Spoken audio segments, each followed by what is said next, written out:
Thanks for visiting In the Trenches with Dave Lapham, brought to you by First Star Logistics, as always, from our beautiful studios.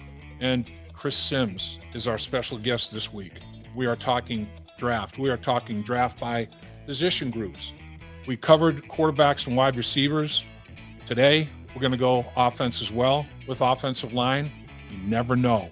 Is 31 too rich?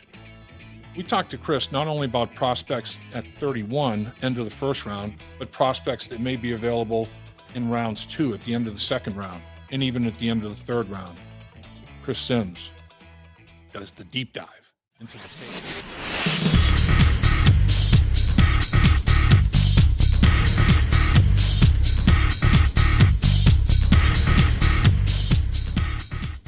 Okay, Chris, something near and dear to my heart. You know, we're in the trenches is the name of the podcast here. So we're going to go to the trenches. And I know you love offensive linemen. They make your life as a quarterback a heck of a lot easier. What about the O-line? How good is this year's offensive line in the draft? I mean, pretty good. I thought the top end of it is very good. I do. I mean, the depth is pretty good too. I do think it kind of falls off at a point, like maybe not as deep as we've seen in years past with the offensive line position, at least in my opinion. But I thought the top guys, you get into the top 10, 12 guys, damn, it's an impressive football group. That's for sure. And right. Dave, really, I wouldn't be shocked if 7 or 8 offensive linemen went in the first round. I would not. I think there's a possibility of that in this draft. That's very interesting. There's a lot. And I think very plausible. I agree with you 100%. The end of the first round, if the Bengals are sitting there and say Linderbaum, for example, is on the board, and that's he's gotten a lot of attention in mock drafts, Tyler Linderbaum, and kid's a great player. I mean, he's strictly a center, but boy, really good athlete. Was a wrestler, put the shot through the discus. He started out at Iowa as a defensive lineman. I mean, he's athletic. He's a finisher. I mean, I really love him as a player. If Linderbaum is there at 31, do you think that's good value? Definitely. Take him. Boom. Get it off the board. If he's there on the board, run to the podium and give the ticket there. For the reasons you stated, we've talked about a little before. You made some great improvements in free agency on the offensive line. But you got Joe Burrow. You want to play through this offense and this quarterback and these weapons at receiver. Let's open up some more holes on a weekly basis for Joe Mixon. Take advantage of that way.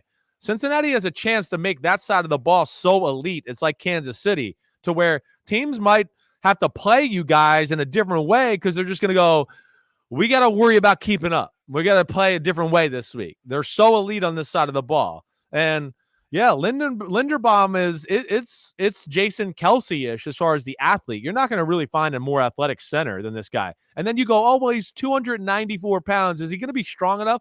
I mean, nobody ever really pushes him back. He's phenomenal in all areas. And center is a very important position this day and age in the NFL. It really is. All the different sizes and styles of defenses and defensive tackles and, it's first down and I got a giant, huge run-stopping D tackle. It's second down and now it's the fast, quick guy. And that's third down and people are standing up and I don't know who's going where and I'm in control of directing all the traffic. And then, back to first down and now I got to get up to the second level and block a guy like Micah Parsons. It's a special skill set, especially for that offense, that Shanahan-McVay inside-outside scheme. So I would take Tyler in a second from Iowa. What about Cam Jurgens out of Nebraska? The kid that started out as a tight end. In high school, he put the shot 63 feet and threw the discus 196 feet, was a basketball player, another really good athlete. Obviously, what do you think of him at the center position? Is there anybody else at the center position? I'm not saying he's the 31st worthy of that. No, I think he's later. He's the next guy for me. Yeah. He's the next center for me. And I don't think he's like you're talking about.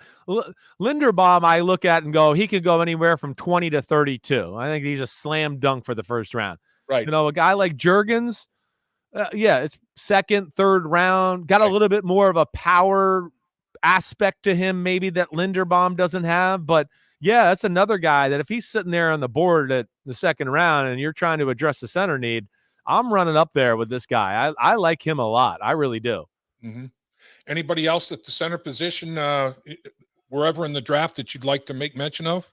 I don't think so. I don't know if there's Yeah, anybody there, and again, I don't always dive into some of the really far down the line guys. So right. maybe there's somebody I'm missing as a 6th or 7th round type of talent. Yeah. But those two stood out to me as being the top two guys.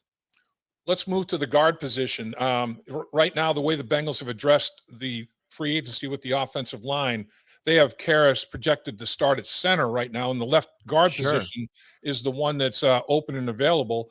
And there are some guys that played left guard pretty darn well in their collegiate careers.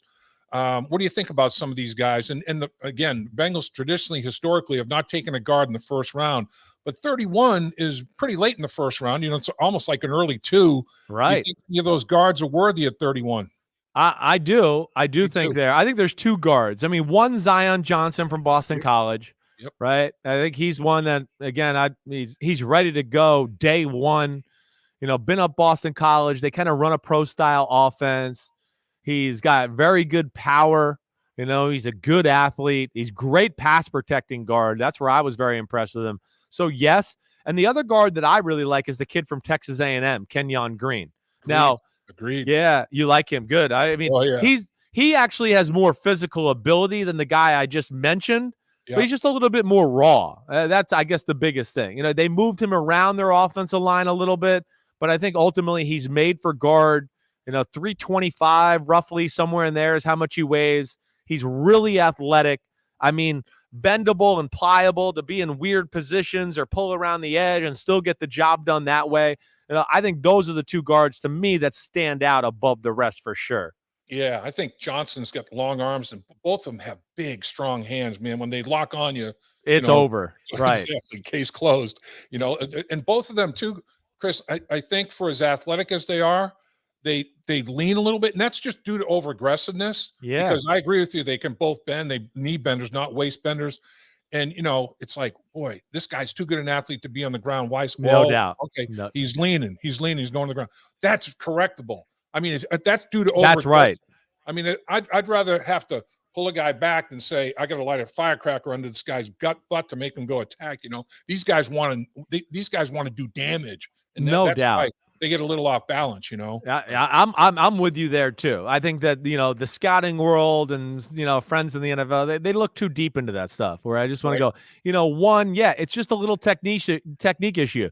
You can look at the player and go, they do everything physically really good. There's no physical limitations. That's what I want first. Right. The other stuff, like you're talking about, you can coach, and to the fact of guys like that, just like we talk about like. Oh, the running quarterback, he only looks at one guy and then runs. Well, because he's been able to do that his whole life. Right. These guys have been able to lean on people their whole life and still move them. So they're still getting used to like, wait, I got to move my legs actually to move this guy. I Yeah. used to just be able to lean on a person and everybody would move. So there's a learning curve they're still going through too.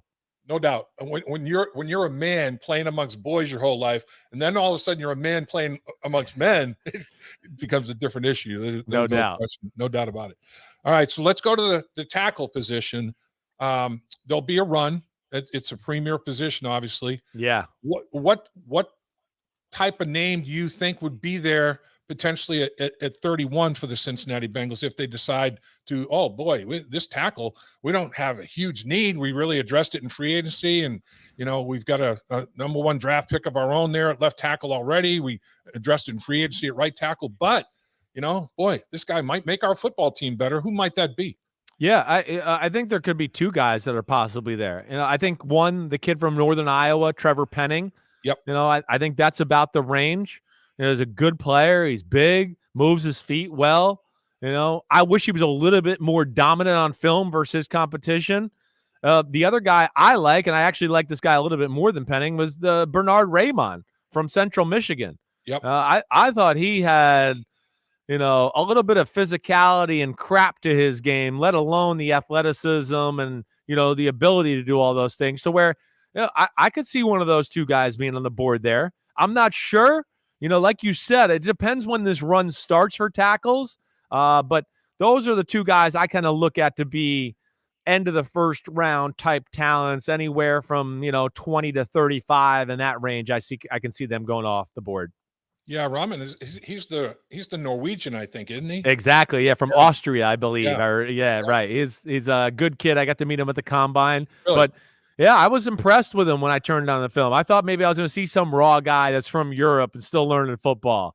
Now, But now he was pretty good. he was a tight end that they moved, right? So he's athletic. Yes. I mean, he's Very got speed. athletic. Yeah, yeah, Very athletic. He's long. You see that guy where you go 6'6", 303, and you go, oh man, is he going to have the power and be able to do that stuff? And yep. I thought he did. So I really did like him, and he could be a guy that's there, for the Bengals at the end of the first.